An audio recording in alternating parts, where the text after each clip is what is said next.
This is the Normal Nerds podcast where two very normal dudes talk about very nerdy stuff. What else do you feel like talking about? I'm your host, Maxwell Cerisio. And I'm your host who thinks you should stick to one plot line when you make a movie, Davis Bates. This episode we're reviewing The Boy and the Heron, Miyazaki's quote-unquote last film. So sit back, relax, enjoy the merry season, and welcome to the Normal Nerds podcast.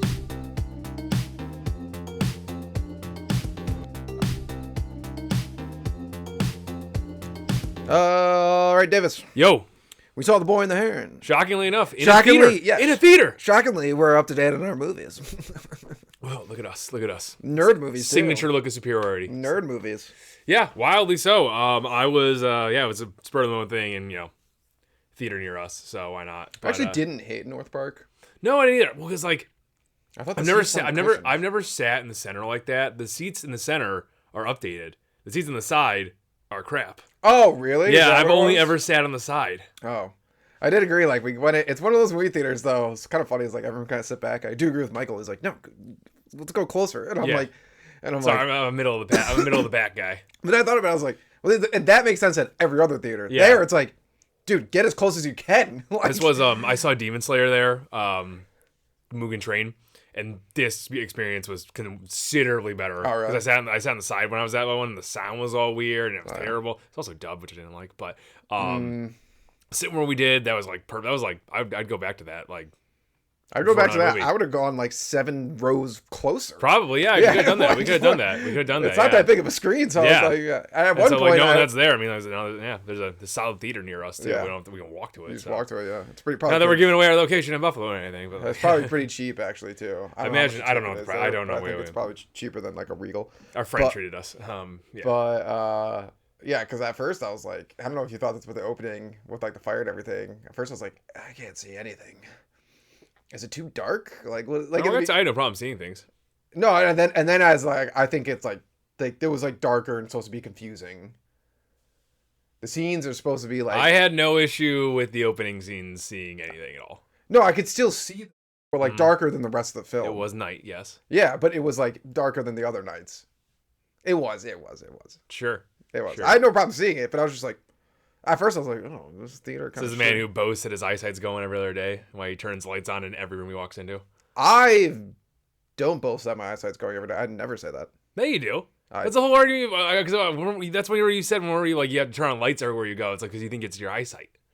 No, I just like lit rooms. That is not. No. This is all you are lying right now. I've never said because we've had this conversation. Yes, you have. We've had this conversation. Now my memory's going apparently. Apparently, Jesus. But I've always liked lit rooms. I don't know why. We're humans. We want things lit. We thrive in the sun. The sun's shining through the window, brighter than the lights, and you still have the lights on. It's like, what is going on? I like to see as much as I can. You gotta be prepared for everything. There can't be any shadow in any corner of the room. There's darkness everywhere. Insane. We must fight the darkness. It's insane. Just walk around the house turning lights off. Oh my goodness. I turn off lights all the time too. Okay. Yeah, I do. At night when we're going to bed and you shut off the lights in the front. I turn off lights. I turned the bathroom light off 4 times today. You know what light I turn off in the bathroom all the time because I never ever use it. The one over the mirror. Yeah, that's probably a fact. That gets left on all the time. I'll give you that one, sure. I'll give you that one, sure. I never use that I'll give you that one, sure. Yeah, that's my favorite one. I use that one all the time. Because you know why? There are times when I use it for certain. Anyways, digress. There's a boy and a heron. Yes. Boy and a heron. Should just be called The Boy, honestly. Yes. We're gonna review that because we saw it. Blah blah blah. Let's just hop right into it. Okay, let's go. Yeah, interesting movie. I like most Miyazaki movies. Internet can tear me apart, but I do hate The Whisper of the Heart and The Cat Returns. Those are stupid movies that should never be made. So, Studio Ghibli is not infallible. I have a lot of thoughts about this movie and what could have been done better. But the opening was really cool. I liked how they went through the whole fire sequence and everything with the mom. This is all spoilers, so I don't know. Once again, as always, why are you watching this? You haven't seen the movie. But the fire sequence with the mom was done really well. I thought the animation was really cool. It's Miyazaki. He does children running so well for some reason. I don't know why. That's true. But it's a really cool thing. So I liked, and classic Miyazaki too, the first 30 minutes of the movie are like, okay, we get it. There's a lot of exposition here. We understand he moved to a new spot and his dad's banging the sister, which is really weird. Super weird. But a lot of expedition. But once it finally like got going with the Heron actually doing things, which I still don't understand what the Heron was. It was just like it was a weird old guy in a heron suit sort of thing going on, magic heron suit. It seemed like it was a. It seemed like a suit because he calls it a suit. Yeah, and then he something else, but like the one feather is important. And yeah, then, the number 8 feather flying feather. It was like his one weakness. Shockingly enough, explain that. I do want to give this kid credit though. This kid has balls of steel. Yeah, he just like he's got a task and he does it throughout the entire movie. He moves this new place. He meets this mystical heron that's kind of like demonic in a sense, almost just weird looking. Very. And he decides just to go out of his way to craft his own bow and arrow to try and kill it. And I'm like, well, I don't know what you were doing at the age of 10, but I was playing with foam arrows that I bought in an arts and crafts fair made of like PCP pipe. If I was 10 and a heron came flying at me, I would have been like, yeah. Oh my god, heron! Kid takes a wooden sword, like goes outside and try and beat the heron to death. It's like, what? And then it breaks. Who is this psycho? Easily breaks his wooden sword, and he's still like, I don't care. It's nothing. It's fine. Totally fine. So that was interesting. I thought so whatever. It's slow. It starts out, it gets a bit better. Like when they were with the heron, when they got into the tower itself, I thought that was very interesting and cool. But you got isekai. You got isekai, yeah, isekai pretty much. Sinking down into the tower. I liked all that sequence. That was really cool. I liked the first world that he felt like. I know it's technically all one world in the tower, sort of, but that water area he fell down into, I thought was really interesting. Like I liked they had a lot like. Miyazaki built a world in there. It was like a giant fish thing, and there was they had this super cool magic thing going on with the old lady who became young. Yeah. But I like that. I wish they did more of that. Like that was another. I thought that was another like plot line that sort of like got rid of like the magic aspect of the tower. It's like that clearly had like a magical wand whip thing going on. Yeah, that was cool. And they like didn't use it. And also the graveyard, the graveyard that looked like it was supposed to be super important. Yeah. And the birds passed and pushed him into. Yeah, it was. Didn't come back at all. Well, it did, but it didn't, because where the mom was, the graveyard was behind her, when she's giving birth. Is that what that was? Yeah, which I was like, so I thought that was gonna be really cool, and I was like, oh, now we get to see. Yeah. I still don't understand. And nothing happened with it. I'm so confused. Some rock electricity came out of it, but that has nothing to do with the graveyard. Yeah. So I was like, oh, it's coming back, and then it sort of did it. They had it once. Another thing they did with this movie was like we were saying, they had a lot of plot lines going. It'd been cool if just the tower was just magical, like just that's it. But it was space magical, which was weird. Yeah, like that whole thing with the rock coming from the sky, and they had to do all that stuff. I was like, what is going on with this? Yeah, there was a lot of weird. I am not the biggest fan of this movie. I'm gonna just get this out of the way right now. I really didn't like it. I hate Whisper of the Heart, and I hate The Cat Returns, and then this movie is above those. It is. I don't think it was that good. They just didn't know what they were doing with it. Some really cool ideas that, like, I think our friend Kelly talked about a little bit. Just like, if they just stuck with like 2 plot lines, it'd been really cool. But they tried to do like 8, and it was like I didn't like it. I liked the bird aspect. That was cool. Like how the master had brought his birds in there, and then they the tower multiplied them and made them sentient, and they ate people because apparently macaws eat people. Parakeets are just apparently evil and even the magic powers. But seagulls just look like regular seagulls, but can talk. And eat. And what were pelicans, they called? Pelicans, yeah. What were the they called? The Wawas, the Wawa. The New Jersey gas station chain. They were called the water something. No, it was the Warasu. Wasu? Wawasu. I think I'm close with that though. The Warasu. Anyways, a cute little, of course, our Miyazaki film has some cute little bit of critters in it. Spirited Away had the soot, which is one of my favorites. And then my absolute favorite, Princess Mononoke, had the Korok seeds. I don't forget what we're called them. The spirits of the forest there, spirits of the big tree. So those things were adorable and cute. And like for that part of the movie, I thought like, okay. A lot of this makes sense. He's in this tower is a different world. They'll explain it more as they go. Like, this is cool. This is building up some really cool stuff. And maybe he'll fall into a different world or not, or something like that. But then, like, it just sort of kept, like, falling off the rails a bit. Like, so he finds that, so... Sorry, I'm just going to... Sorry. Yeah. Wara. The Wara. The Wara. Yeah, okay. Yeah. They're, like, sort of, like, spirits of people... Not born yet. Yes. I don't understand how that tower does anything with that. Because the tower is somehow also like where like new souls and maybe dead souls get recycled. Yeah, which is also kind of weird. It's like, so They blow up that tower in the end. So exactly. Like, So it's like, what, is no one ever born again? yeah, what's going on with that? I don't know what that was about. Another thing they sort of threw out the window there was like the hallway of worlds, hallway of time, or whatever it was.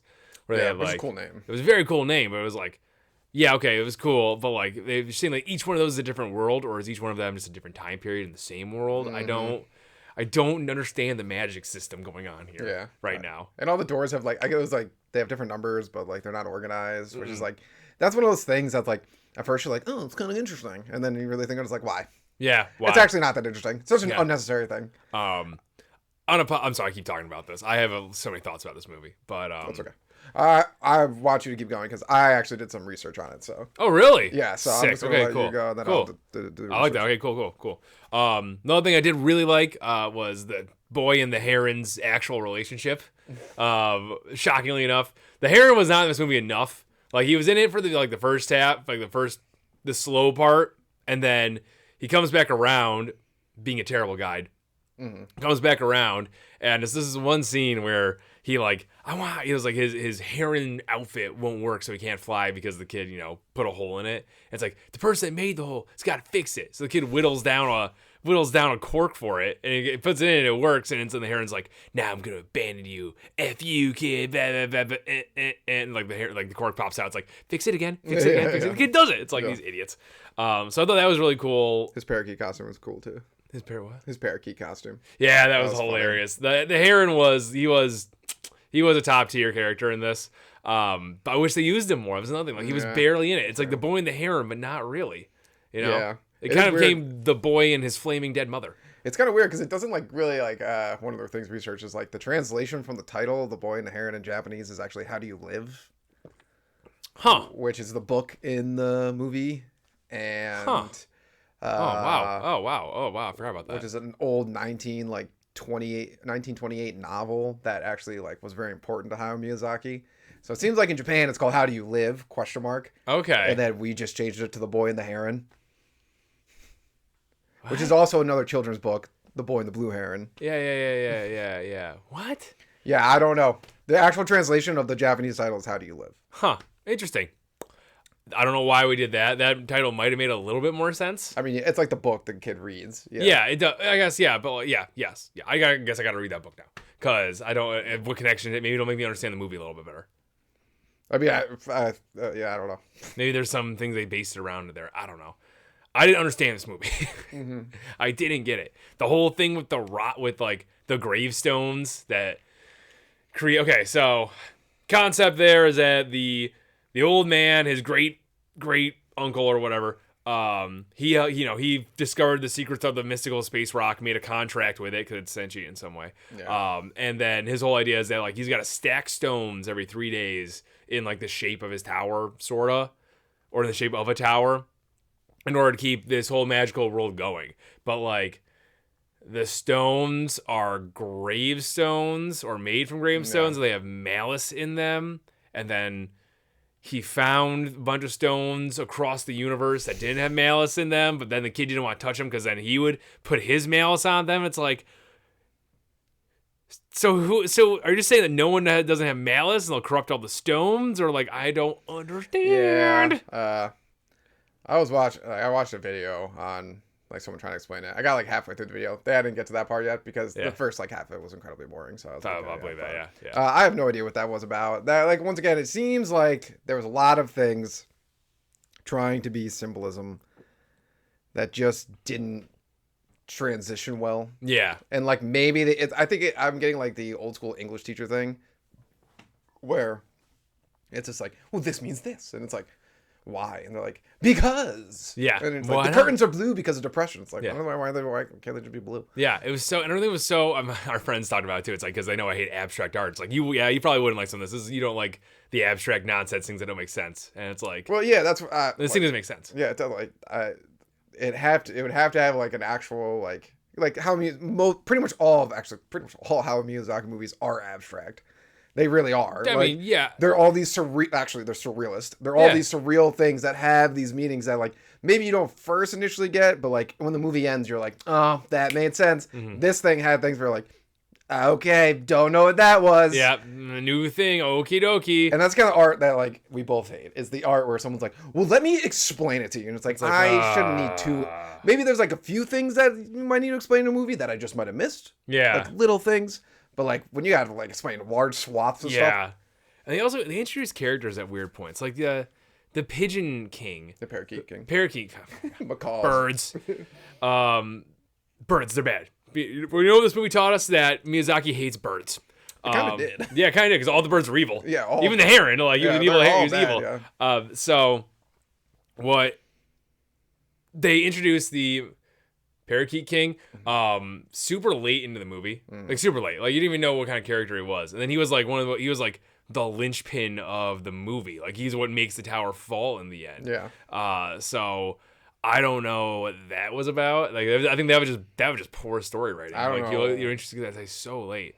That whole sequence happened so fast. It did, yeah. It felt like they just wanted to rush the ending, get rid of it. Also, did the uncle die in that and all that when the rock exploded? Like, I don't know. Yeah, you think so? Yeah, okay. Because everything withered to nothing. Oh, okay, that makes sense. Yeah. Okay. Few things I liked about this movie. Mm-hmm. The main character. I love the kid. Yeah. Mahito. Kid was great. He had balls of steel. There was literally this is one scene where he wakes up in, like, 2001 Space Odyssey, and there's, like, this hallway in front of him that he has to walk down, and he just, like, walks right down it. Yeah. If I had to walk down a hallway that was shooting off magic lightning here and there, I'd be like, well, maybe we see what else is going on. No, he just, like, yep, that's the way I go. I'm fine. When the parakeets tried to eat him, he was like, yeah, fuck you guys.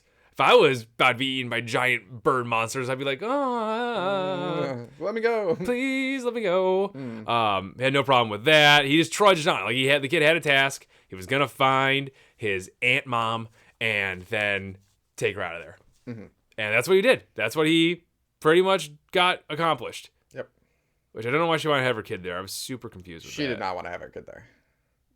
Right. The old man wanted to have her kid there because he thought if she had her kid there and his brother was there and his new mom was there, that he'd want to stay there. Oh, why didn't it steal it? Because he missed his mom so much. The bloodline. Yeah. Okay. Yeah, he missed his mom so much. Oh, I didn't get that at all. I didn't either. Until someone explained it. Oh, I didn't get that at all. Okay, that makes more sense. I wonder if it makes more sense. I don't want it. Maybe it makes sense for subbed. Maybe the subbed has better translations of all this stuff. Because sometimes that happens, I think. But regardless, another thing I liked was the not yet dead mom's magic powers. She was a fire sorcerer lady. She did it really cool. They were really cool. When she came out of the fire, and, like, it got me very big Howl's Castle vibes with Calcifer. Also another cutesy character that Miyazaki had, and they did when she teleported, like, through the fire, through the tower. I thought that was so cool. Yeah, it was cool. So I thought that was really well done. Like, everything that the boy and his mom did was really, really good. Like, really good. Should be called The Boy and His Mom, but. So that's good. The father was hilarious, I thought. Oh, like, yeah, the dad was really The dad was hilarious when he thought they got turned into birds. Yeah. It was like, oh my god. Or when he's like, I will get you vengeance. I know. That was hilarious. I know. It's kids on a playground. Calm down. He's like, I'm gonna roll up you're gonna roll up in a car, so you're gonna look way cooler than everybody. Yep. The old lady who, from my understanding, so if I remember right, she went into the tower with the mother. Back when the mother went in the tower, right? That's why she was young there. Seems like it, yes. So she was there at the same time, 2 instances, but she was in doll form in the kid's pocket. That old lady was great in both forms. She was hilarious. I loved every second of her. When she was young, doing the magic, fishing and all that stuff, great. When she was old and just wanted to, like, bum smokes off a kid, literally would give a kid a weapon. I know for smokes. Yeah, smokes. It's like, oh boy, wartime Japan must have sucked. So that was pretty funny. But yeah, the old man uncle was kind of a letdown. Oh yeah, he didn't do anything. They kind of made him look like this cool guy in shadow and all this stuff, and he was kind of like, He didn't cast any magic. You stack blocks. It would have been cool if he, like, showed some powerful magic. I know, yeah, you stack blocks. So I didn't really like that at all. Yeah, my overall thoughts on the movie are not great. I don't know if you have anything else you want to add to that. I've talked a lot here. Yeah, you've 'cause talked. We've been going for 20 minutes. Sorry, I think I've talked for 5. Sorry, I love Studio Ghibli films. I just have, and I have a lot of opinions about them. So apparently this movie is kind of like Hayao Miyazaki's autobiography in a sense. He grew up with his mother died of tuberculosis, but when she died, him and his father, who I think worked with aviation and stuff like that, they moved out to like Osaka, like a village, like a village with his father's new wife, and she had a kid and all this kind of stuff. Hayao Miyazaki remember seeing a big hospital burn when he was a child. He tried to relate, I guess, this character a lot to himself in his growth in life and accepting his new mom in the way he was. So Miyazaki just sees himself as an utter badass.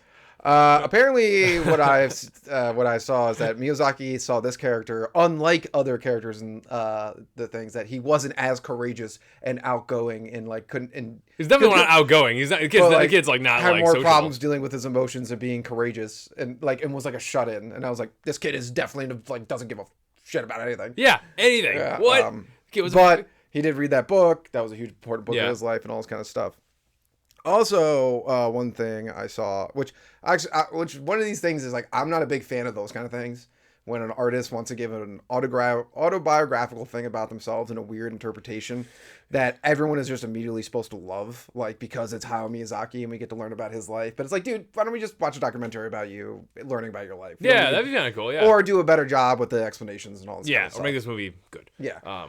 And so one of the big inspirations for this movie, this I don't like at all when I found this out, is called The Book of Lost Things. Okay. I have to look it up real quick. It's called it's called The Book of Lost Things. Okay. It's a big inspiration for this movie. It's pretty much this movie. Really? It's based on yes. Get ready. Give me that description. Let's go. Give me the summary. Okay. Hold on. I'll give you the quick summary. Let's see. It's a coming of age novel for young adults. It follows the voyage and return plot structure to which the hero David is transported to a magical land called Elsewhere, where he encounters evil powers and eventually returns home and learns a valuable lesson. Oh, you're like, that's just an isekai. Okay. Yeah. That's just an isekai. Yeah. Okay. Well, he's a 12-year-old boy whose mother dies. Struggles to accept her death. Mm-hmm. His father starts dating a younger woman named Rose. They move to the countryside. She has a kid. She's get pregnant. It's all during World War II, by the way. Of course. War-torn world. Of course. He reads an important book important books that are related to him deep in his soul. Then he goes to a castle land in the woods because there's a big castle in the woods that he gets. He has a guide called the Crooked Man who takes him into this magical land. Okay. Where he has to talk to the king. To reverse all these kind of things and everything like that. And then he decides no, and the world gets destroyed and he comes back, but he realizes he was actually sick the entire time. But it's pretty It's close. the movie. So it's the movie. It's the movie. Yeah. It's the movie. Yeah. Okay. Yeah. Alrighty. Yeah, so we found out that also that's the other thing is that before he goes into the magical land, he was sick and bedridden. So it's all going on in his head, sort of in a So way. but it's maybe not. It's kind of that also what happens with Mojito. He's he gets bedridden, but then he goes off into the magical land. But he actually wasn't bedridden. Correct. Yes. But they're very similar. They're very incredibly similar. Yeah. Yes. Oh my god. Yeah. Hard. Wow. Yeah. So it's. I mean, I'm not fine. I'm fine with that. Him drawing inspiration from books is what he did with Cowboys Moving Castle. It's an actual book. And is it? Yeah. I read it. It's a great book. Yeah. Yeah. And I'm fine with that. It's totally cool. It's just execution leaves a lot to be desired. It seems like what I've researched.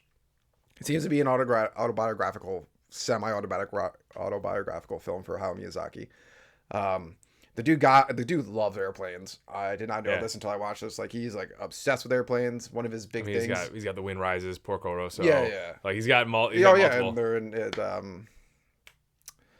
But technically also in Kiki's Delivery Service. They're also a big thing in Howl's Moving Castle because they have those weird flying half planes. Mm-hmm. And their Castle in the Sky. Yeah, his dad was in aviation. He was obsessed with aviation. He's even quoted saying one of the things he always wanted to do in his movies is to show how awful war is because we know he hates war. Yeah. But always show the beauty of airplanes and aviation, what it is, which is pretty interesting. And the fact that his dad worked in literally had like almost like the same job this guy's dad did, Yeah. Mahito's dad did. So it's like that is like kind of interesting, but it's just I feel like I wouldn't have known any of this if it's not explained to me. This is correct. Yeah. And I mean that even like with the story being like the whole story is supposed to be this boy's journey of accepting his new mom. That's the whole thing. Like, is that he needs to accept his new mom and accept his new life for all the frustrations of losing his old mom and all that kind of stuff.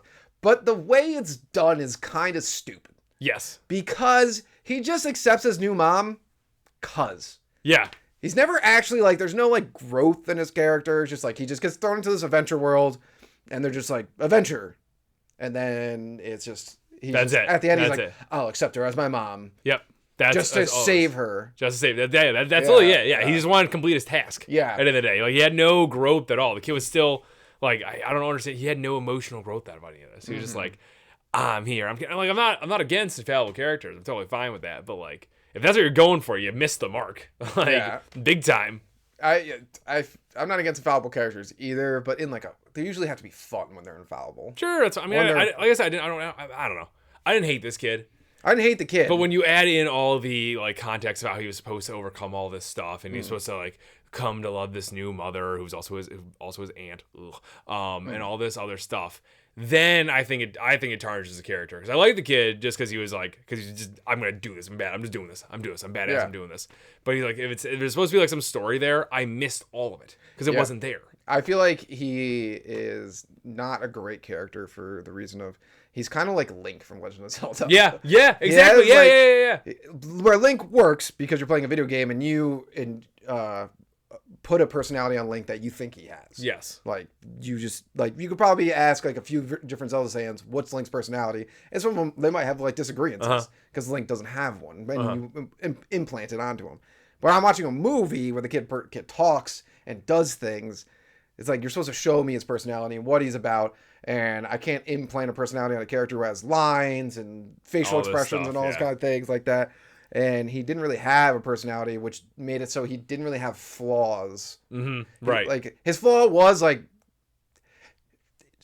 they just didn't show him dealing like when he hits himself in the head with the rock. The whole reason he did that so he didn't have to go to school again. Right. He's a dumb kid. He hit himself too hard. Whatever. A lot of blood. Well, that's a Miyazaki film. Yeah. I love the blood. But he just didn't want to go to school anymore because he's having trouble with school. That was the symbolism of that. I guess. Yeah, sure. Yeah, sure. Yeah. But then, like after that, the kid he just doesn't do anything. No, he doesn't. He doesn't grow in the slightest. He doesn't just grow. But like you don't really. He just goes out. If he got more talkative as the film went on, then sure, I'd be like, okay, he put up a wall that he didn't want to be didn't want to have around his new mom and all this kind of stuff. But he just that didn't really change. either. He did the task. Yeah, he just kept moving. But then he's just like, oh, I do love you are my mom now. Yeah, I don't know. That was yeah. And there were just a lot of like magical things that like just didn't really connect or something. And once again, like I will stand by this. If someone's sitting here right now listening to the podcast is like, well, you didn't understand this and this and this. We watch a lot of things. We understand a lot of things. Like we're not like idiots. No, like, we're not. Yeah, we're not some noob to all this stuff. Like, we're not like an artistic idiot in any sense of the word. But like, if it has to be overly explained, then it's just unnecessary. Yeah, I agree with that. Yes, if I need to like read a textbook to figure this out, if I have to watch an hour-long YouTube video just to understand this one concept, it's way too much. And a lot of people are like, a lot of weebs are saying like, this is the best Hayao Miyazaki film ever, and which is like, I feel like. I don't know if it's just like recency bias, but like it's definitely not. Oh, it's definitely not at all. No, like I said, it's my third most unliked one. Third least favorite. Third least favorite. Yes. Yeah, I think that's right. Yeah. And like I've been saying for the last couple episodes in the last couple of weeks, I don't trust weebs. Yeah, they're liars. They're freaking liars. Like this was not that good. And so, and because we say that, because people like us will say stuff like that. Then they think they're like, oh, well, this is my niche now, so now I have to defend this with everything that I have. And it's like, you guys suck. Like you were explaining, it's like seems like Studio Ghibli has like this, like, because of weebs, has this like shield. Yeah. It was like Marvel for a while. Yeah. Like Marvel, you couldn't say anything bad about it. Like you just couldn't. Like you were just like, well, that movie wasn't that good. And everyone's like, what? Every Marvel superhero movie is a masterpiece. And then as time went on, it was like, okay, Yeah. this movie's actually It's bad. It's pretty yeah, bad. It's but pretty bad. Studio Ghibli has always been like this in the weeb community. Obviously, like outside of weebs or nerds, like Yeah. you can have these conversations with people, and some people are like, oh, what was that movie? Spirited Away? Yeah, it was alright, whatever. But like to like say a Studio Ghibli film isn't good is like, what do you mean? I And know. it's like, guys, just because like Just because it has the Totoro symbol doesn't mean it's automatically Yeah. going to be amazing. Just 'cause There's a you high like- probability, and I'm sure there'll be more Studio Ghibli films with or without Miyazaki. I know he says this is the last one, but he said that like He said that 10 years so ago. many times. That will probably have a really good chance of being good, and that probably could be great. They could be amazing, Mm-hmm. but this one was not. yeah, 2 points is like it's like your favorite artist, like musician. Yeah. Not every song they have is good. Exactly. You don't listen to the whole album. Yeah. It's like, oh, every song here is the best song ever. Yeah, there's some albums maybe they put out like Zach Bryan's live at that was pretty Red good, Rock. Where you're like, no, Yeah. man, pretty much every song on here is pretty good. Yeah, yeah, But then there's like times where you have a band like I imagine you don't like every AJR song. That's facts. Yes. Yeah. And then 2, I've just realized this every Hayao Miyazaki movie that comes out of the last like few years, because what came out before this? Ding. What came out before this? Hell if I know. Not Earwig, because that was his son, wasn't it? Yes. There was something that was before this. That was pretty recent. That's pretty recent. Let me look it up. Yeah, look it up. I don't know. I've been that's something I'm out of the loop on. Ponyo in 2009, I think, or 2010 or 15. Who knows? Let me What see. else would come out in that time frame? Ding, ding, ding, ding, ding. Oh, it works. Secret Life of Arietti was when I was in high school. Let's see. Last Hayao Miyazaki film was The Wind Rises, actually 2013. Oh, wow, really? Last Studio Ghibli film was Earwig and the Witch, and then The Red Turtle. I didn't see that one.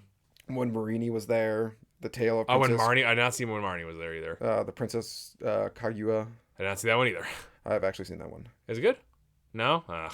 It's boring. Yeah, of course. It's just like it's one of those where it's like It's artistic. yeah. But I feel like every time a Hayao Miyazaki movie comes out, which you're right, 10 years ago, 2013. Wind Oh, Rises. nice. But Wind Rises and this, it's like when your grandmother's really old and your mom's like, "That's gonna be the last Christmas you have with her, Uh-huh. so you should get there and see it now." Yeah, Like, that's how yeah. he feels with these stupid movies. Not that it's like they're stupid. Wind Rises is one of my favorite. Oh, the but best. like when it's just like, "Well, it could be his last one, Yeah, so you it's might like- really want to see it."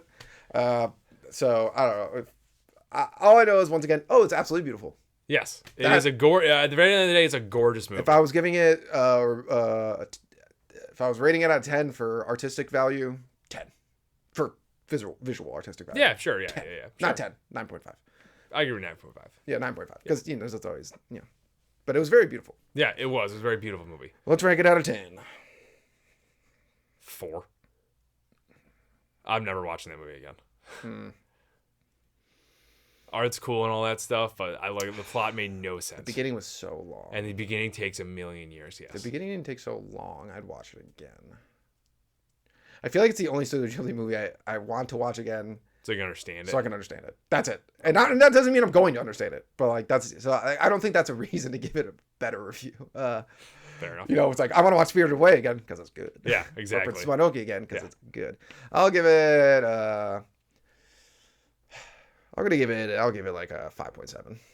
All right, that's fair I don't enough. think I didn't unenjoy watching it. Like I wasn't like having a bad time. I agree with you. If I paid for it out of my own pocket, I would have been more annoyed. Yeah, we got treated by a good friend of ours. Yeah, I didn't unenjoy. I didn't have a bad time watching it. If that makes sense, I didn't have a good time, but I didn't have a bad time.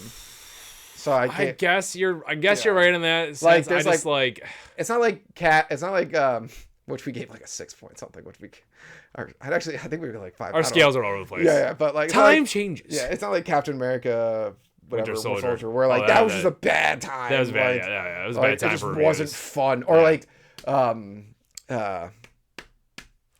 multiverse of madness. Was it multiverse of madness? Mom. Yeah. Oh, Like, I give that a bad review. yeah, though. like, that was whole just- movie sucked. Yeah, well, like that was just like a bad time. Like I'm like, this is not fun at all. Yeah. Where like that movie was like, I feel like if I paid for it and I watched it alone, I'd give it a worse rating. But Sure. yeah. Sure. But I didn't have a bad time. I'm not like upset I saw it. Yeah. So I got to give it over a 5. I guess that's fair. I could have waited if this was streaming. Honestly. I absolutely could have too. Yeah. And then I could have been like, it's It probably would have been better, honestly. it probably would have been better. It was just the movie didn't make any sense. As we I found- really hate movies that just don't make sense. Yeah, that was like definitely the main thing out of it. I just remember we walked out. We're just like, huh. Like, Yeah. I mean, I love like good artistic movies when they make like Requiem for a Dream is crazy and it's awesome and beautiful symbolism and all that kind of stuff. But like, it's just like you have to understand it. Yeah. Yeah, I agree. I hate when movies like, and I don't know, maybe it's because of artistic nonsense that like, they go to war with each other. But like, the bare minimum, I just need a plot that makes sense. Mm-hmm. You know, that just so I can understand movie point one to like point A to point B. Yeah, like understand the objectives and any of that stuff. That just didn't have this, and it was like, and the beginning was so slow. I was falling asleep during the beginning. Yeah, so was I. The beginning was so slow, and once again, like, if it's like a think piece, quote unquote, whatever you want to call it. If the whole plot at the end is just that he wants his mom to accept him, and then you find out he kind of just like, no, he wants to accept his mom, and then it's just like doesn't really make sense that he does. His new mom, it's just like, eh. Also, there's in the video I watched or something. It's also I think it's in the Book of Lost Things, or he got inspiration from 2 books, like the Book of Lost Things and How Do You Live, which is the book that kid reads. And one of the main points, I think it's in the Book of Lost Things, because the main character is like importance with his mom, like his new mom and her becoming got it. Okay, that's like a huge plot point, which is very similar to this movie. Yeah. That's why I was like, oh, we got inspiration from that, and then I was like reading the thing, I was like, inspiration. That's a very generous word right now. Geez, sounds like a cool book though. The Elsewhere, great name for it. I'd read that. That sounds cool. But is a big aspect of that book or something was like the Oedipus complex. Ooh, no. And I guess like that was also that big aspect of The Boy and the Heron. So no.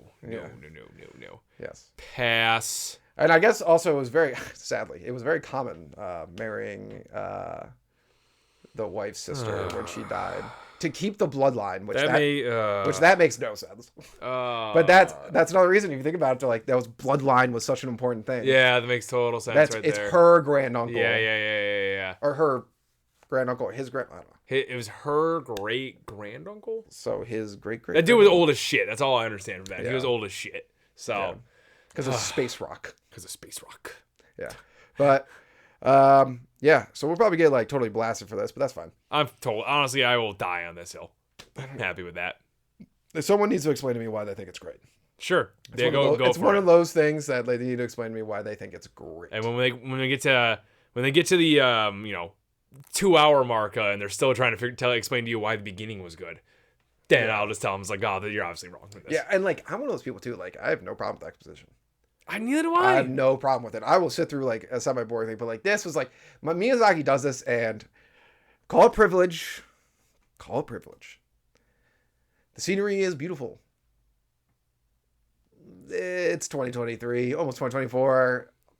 We see this kind of stuff all the time now. I get it. Back in like 1998, I'm sure it was great. Yeah, it's like you were doing things that no one else has ever done. But how many trees do you need to see, honestly, before you're like, okay, move along? It's like I think that's like was his whole thing when like he kind of started like his beautiful animation. His animation is still beautiful, but it's like Jujutsu Kaisen now. All these other things are doing beautiful animation, like, and we should be appreciative of the beautiful animation, but like. You don't need to linger on it now. No, like, you don't. Let's get going here. Let's go just a little bit. There's a few scenes where it was just a landscape, and it was just shown. The music was very good in this. Oh, it was fire. They always nail the music. I've never watched a Miyazaki movie or a Studio Ghibli movie that's had bad music. Mm-hmm. It's been they pull all the stops for that. Yeah, music was very good. It was so slow in the beginning. Yeah, it kills me. Definitely not the best Studio Ghibli film. No. Thank you, Normal Nerd Nation, for listening and maybe even watching another podcast episode. Make sure you follow us on Twitter, Reddit, YouTube, and Instagram. Davis is always posting hilarious memes on there. Also, like and subscribe while you're at it, and leave a rating if you have some time. It helps people find the show.